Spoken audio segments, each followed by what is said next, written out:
하나님께서 이 민족을 다시 들어쓰기 위해서 어려운 가운데 비참한 날잖아요. 그래서 왕비, 민비가 어떻게 해요? 일본은 때 시해 당하잖아요. 자, 부인이 칼로 죽었어요. 근데 찍소리 못하고 야단치기는커녕 고정은 어떻게 보였어요? 바로 도망갔어요. 왜 죽였냐고 묻지도 못하고 여 러시아 공사관으로 도망간 거예요. 그게 아간파청이라는 곳입니다. 그 시대에 나라가 제대로 된 게 있어요, 없어요? 없어요. 너무너무 부끄러운 이런 상태가 됐을 때 이 하나님께서 이 민족을 다시 쓰기 위해서 역사를 시작하는 거예요. 마지막 이제 반전을 일으키는데, 사실 이스라엘 백성하고 저희하고는 없는 나라 가운데 마치 보이지 않는 씨앗처럼 시작된 나라들이에요. 1885년 4월 5일날 우리가 보면 부활절날 온도우도 아펜젤러가 뭣도 모르고 오신 거예요. 누가? 예? 이수정이라고 하는 미주태라고 하는 이수정이라는 분이 일본의 선진 문물, 그 당시 농사가 제일 빠른 거니까 그 배우러 갔다가 거기서 우리가 산상수훈의 감동을 받은 거예요. 왜 일본이 이렇게 부자가 됐냐 그랬더니 그 비밀이, 예? 메이지 유신의 그 힘이 아니라 바로 이 복음서에 있는 이 힘이다. 거기에 충격을 받은 거예요. 그래서 이분이 그걸 가지고 열심히 해서 자기가 성경을 최초로 전 세계 선교가 되지 않은데 자기가 가서 번역해서 온 나라는 우리나라가 처음입니다. 그래서 이분이 미국 선교부에 편지를 써요. 마치 바울서처럼 하나님 은혜로 받은 나 이수태는 우리 미국에 있는 성도들에게 편지를 쓴다. 우리나라에 불쌍한 민족이 있으니까 선교사를 한번 보내달라 라고 했다가, 원래 언더우드와 아펜젤러는 어디로 가려냐면 우리나라는 존재하지 않기 때문에 인도를 가려고 했어요. 또 중국을 가려고 했는데 이들이 그 편지를 받고 충격을 받아가지고 일로 오게 된 거예요. 그게 1885년 4월 5일인데 같은 날 1885년 4월 5일에 여기 팔레스타인에 처음으로 뭐가 들었으냐, 이 회당이 들었어요. 없는 땅에 처음으로, 잃어버린 땅에. 그러면 씨앗이 어떻게 해요? 보이지 않는 씨앗이 같이 뿌려졌다가 우리나라 나라를 만들자고 없는 땅에, 우리가 여러분은 낫지 않았지만 먼저 선포를 하잖아. 하나님 병이 치유될지어다. 이 마치 독립선언하고 똑같습니다. 이 독립을 했던 게 뭐냐면 1896년도에 처음으로 고백을 합니다. 그래서 이스라엘이 처음으로 나라를 만들어야 된다. 헤르첼이라는 사람이 그걸 책을 써서 출판한 게 1890년 또 4월이에요. 또 여기 독립신문을 선포한 게 1890년 4월이에요. 이게 같은 날 했어요. 그러고 나서 외쳤다고 뭐가 돼요? 아무것도 아닌 것 같죠. 그런데 이 씨앗이 자라기 시작하는 거예요. 그 자라게 돼서 한 것이 누구냐면 아주 교만한 분이 있는데 그게 누구냐면 이승만이에요. 머리는 똑똑하지. 그러니까 죽어도 안 믿는 거예요. 그러다가 애국운동 한다고 여기 뛰어다니다가 한성 감옥에 가게 된 거예요. 왜냐? 왕정을 부정했거든요. 그래서 공화정제를 하자 그러니까 고종이 집어넣은 거예요. 그래서 사형을 선고받은 거예요. 그래서 이 사람도 성격이 과학해가지고 누가 총 2개를 줘줬어요. 그래서 둘이, 예, 이승만하고 같이 있는 사람이 권총을 2개를 받고 탈옥을 하려고 했던 거예요. 빠삐용처럼. 근데 얘는 총을 쐈어요. 그래서 얘는 사형 처형됐어요. 근데 이승만도 총을 듣고 나갔다가 하나님이 총을 못 쓰겠어요. 그래 안 쏘가지고 이 사람만 사형 집행이 안 된 거예요. 그래서 살아가 한성 감옥에서 중형이 되니까 왜 여러분 이승만이 왜 목에 칼을 찼냐? 그 이유가 있는 거예요. 흉악범에 총 들고 사람을 죽여 도주할지 모르고 그래서 이걸 차고 있었더니 그 상황에 대해서 죽게 되니까 그제서야 이분이 자기가 배제학단에 배웠던 하나님, 그 성경에 예수님이 진실 살아계시다면 나한테 한번 보여달라고 기도해갖고 그때 불이 떨어지기 시작합니다. 그 추운 겨울날. 그래서 이 사람이 안 죽고 살아서 거기서 변화가 돼서 회심이 돼서 다시 불이 그야말로 완전히 우리가 6.25 같으면 부산까지 완전히 끝난 후에 거기서 불길이 살아난 거예요. 그 불길, 작은 불길이. 그래서 이승만이 그때 나와서 미국을 가게 되는 거죠. 그래서 그 성령을 받아서 이분이 하버드, 프린스턴, 조지 워싱턴 이 대학을 짧은 기간에 다 나오게 된, 그게 다 성령의 영감으로 다 하는 거예요. 열심히 해서 하는 게 아니에요. 또 이 이스라엘은 똑같이 나라를 만들자 마음을 갖고 실행하려고 한 거예요. 그러니까 사람이 어떻게 해? 땅이 있어야 되나? 땅을 구할 수가 없는 거예요. 그래서 아프리카, 중앙아프리카, 우간다에다가 그 땅을 한 거예요. 그 더운 데에다가. 근데 하나님께서 거기가 이스라엘 성전을 만들기 원해요, 안 원해요? 안 원하시죠. 아무 땅이나 만들기 원하네요. 근데 그 우간다 프로젝트가 실패를 해요. 실패를 하고 이 사람이 죽어요. 그러니까 그야말로 독립했던 게 이게 제대로 되겠어요, 안 되겠어요? 안 되죠. 예? 이게 안 되는 거예요. 그래서 그것을 실패했는데 그다음부터 이제 2년마다 행사를 했는데 그 씨앗이 살아가지고 그때 그 이스라엘 집회에 갔던 사람이 누구냐면 조지 베네딕트라는 아주 천재예요. 13살 때 대학을 들어가요. 21살 때 랍비가 돼. 집안이 미국에 이제 신학교에 갔던 분인데 이 사람이 거기를 가서 먼저 행사를 받은 거예요. 은혜를 받은 거예요. 그래서 비전을 갖고 있다가 1919년 3월 1일 우리가 독립운동 했죠. 그러고 나서 사람들이 많이 불에 타 죽었어요. 우리 제암리 사건이나 그 사진을 보고 그게 뒤늦게 몇 달 후에 미국에 가고 그 편지를 사진을 보고 통곡을 한 거예요. 이승만과. 그래서 그 편지를 보고 있으니까 2월 달에 임명을 받은 거예요. 그 지역에 필라델피아 지역에 이분이 랍비로. 근데 랍비로 갔는데 오니까 자기 민족이 긍휼함이 생겨서 내가 도와주겠다 그런 거예요. 그래서 인맥도 없고 아무것도 없는데 이분이 기자 자격증을 갖고 있어요. 랍비가. 그래서 시청한테 얘기해서 장비를 다 빌려와. 그래서 퍼레이드를 내가 가르쳐 줄게. 그럼 어떻게 되냐? 그래서 이스라엘 방식으로 똑같이 한 거예요. 전 세계 대한민국 독립 이 투쟁을 하는 게 지금 여러 가지 투쟁 형식이 많아요. 저 민주노총이 하는 방식이 있고, 정의당이 하는 방식이 있고, 또 여기 정광 목사님 쪽에서 하는 방식이 있어요.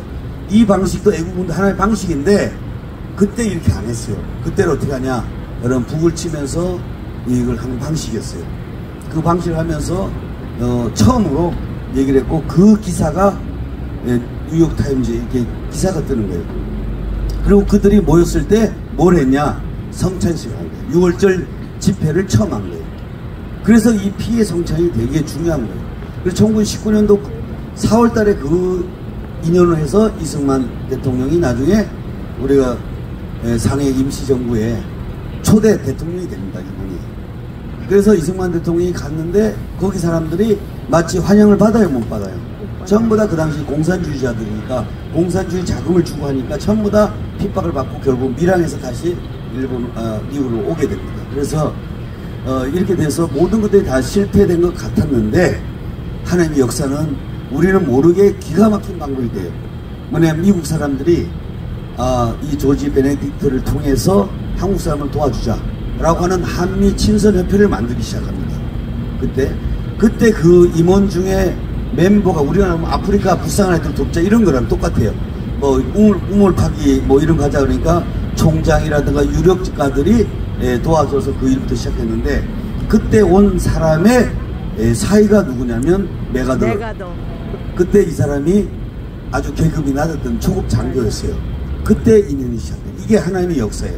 그게 1920년대에 일어난 일이에요.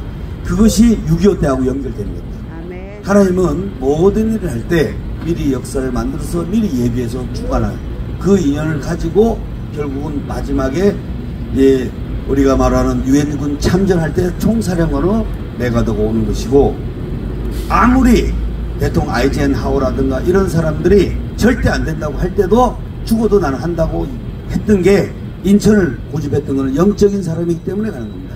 그것이 바로 복음이 들어왔던 장소고 개항 장소예요. 똑같은 장소예요. 네.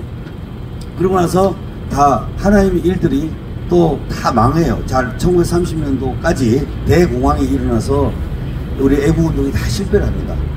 그래서 이제 애국운동이 두 파가 있어요. 하나는 무력으로 이기자, 독립운동하자. 그리고 군대를 양성하는 파가 있고 우리가 말하는 복음운동과 교육을 하자. 이 이승만 파예요. 결국 누가 이겨요? 이승만 파가 이긴 겁니다. 여러분 우리가 약한 것 같아도요. 영적 계몽운동을 하고 이 일을 지금 하고 있기 때문에 결국 하나님께서 세게 미는 쪽이 이기게 되어 있습니다. 아멘. 그래서 정말 이분이 공항에서 국채를 받는데 다 망했어요. 근데 어떤 일이 벌어졌냐? 다 망해서 이승만이 사기꾼으로 욕을 얻어요. 저도 사기꾼으로 욕 많이 얻어먹은 거 아시죠? 내가 보혈 찬양 안 하면 난 욕 안 얻어먹어요. 되게 좋은 사람이고 이렇게 할 텐데 그놈의 보혈 찬양하는 바람에 나쁜 놈이고 도둑놈이 땅을 뺏어. 내가 그래서 뭔 사기가 했더니 땅을 뺏었다는 거야. 이 광장을 뺏어갔다는 거야. 그러면 이게 뺏긴 사람이 자기 거야 되잖아. 자기 게 아니야. 자기 거 아니지. 사실 얘가 오늘 떠들었지만 오늘 1수인 집회는 나예요. 아시겠어요? 내가 빌려준 거야.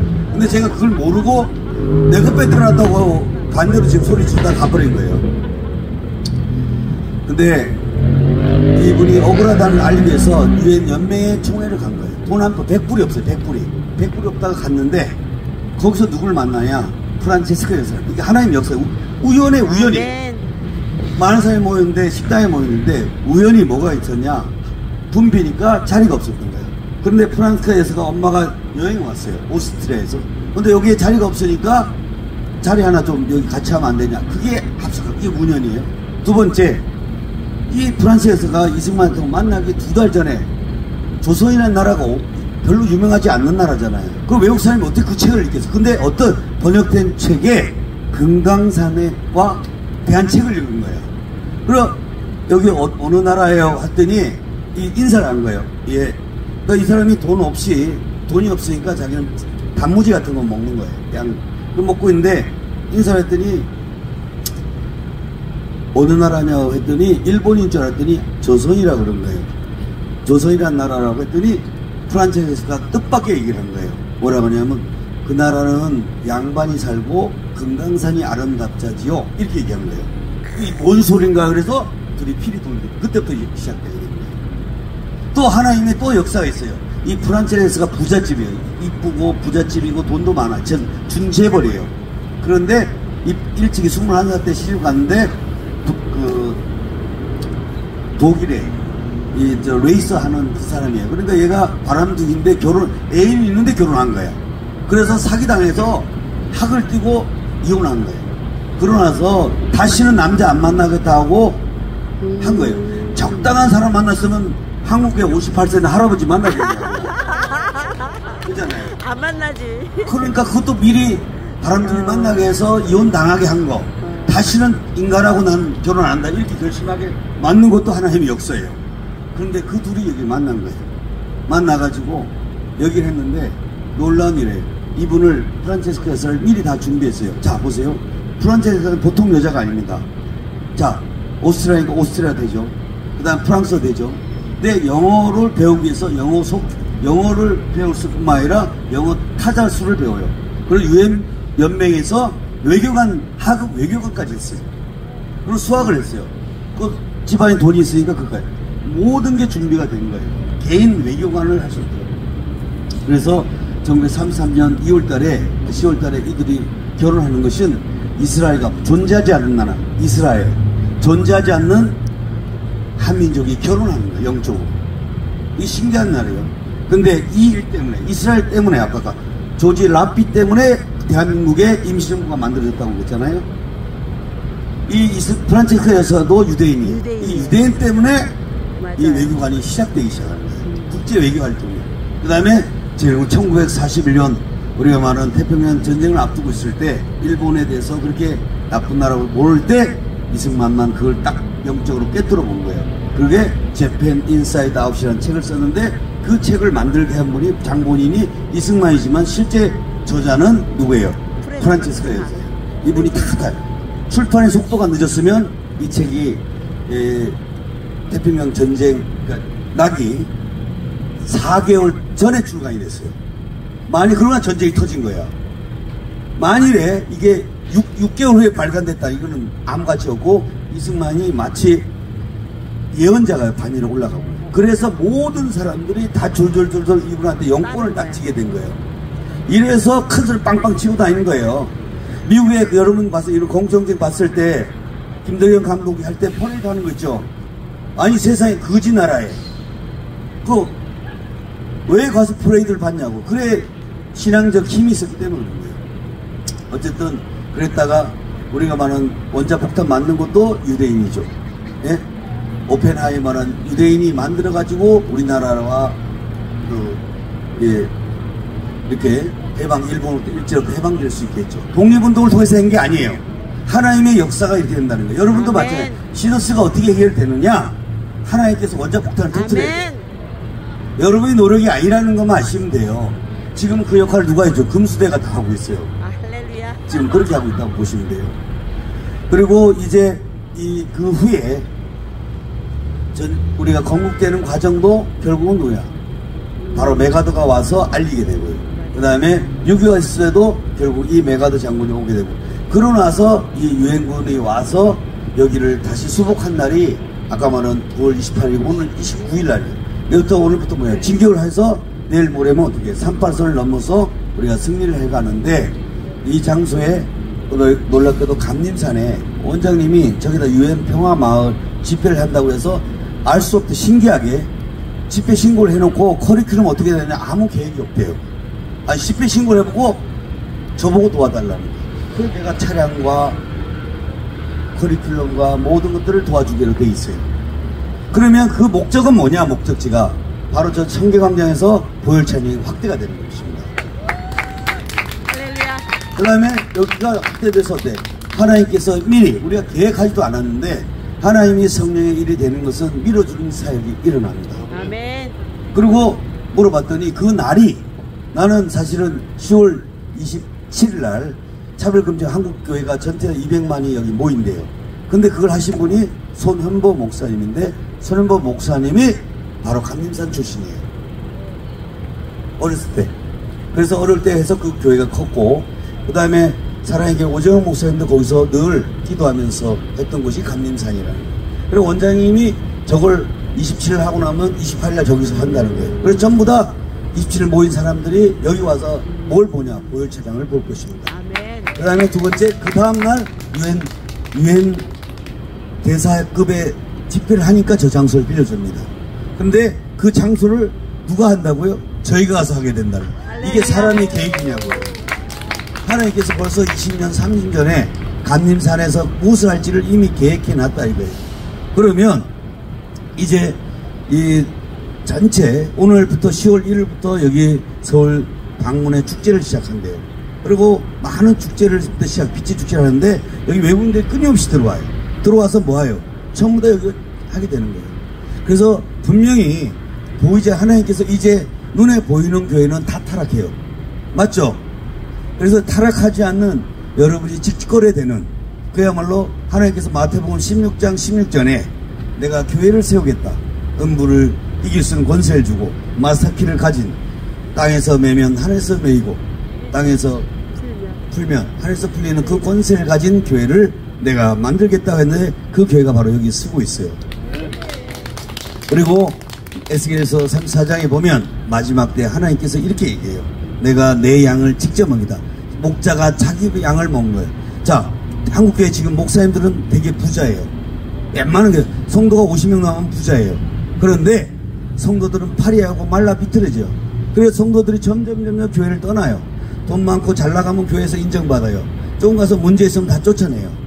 그래서 성도들이 온 유리밭에 유리방황하면서 이리들의 밥이 되고 있는 거예요. 그때 하나님 말씀하신 거예요. 내가 친히 목자를 세우겠다.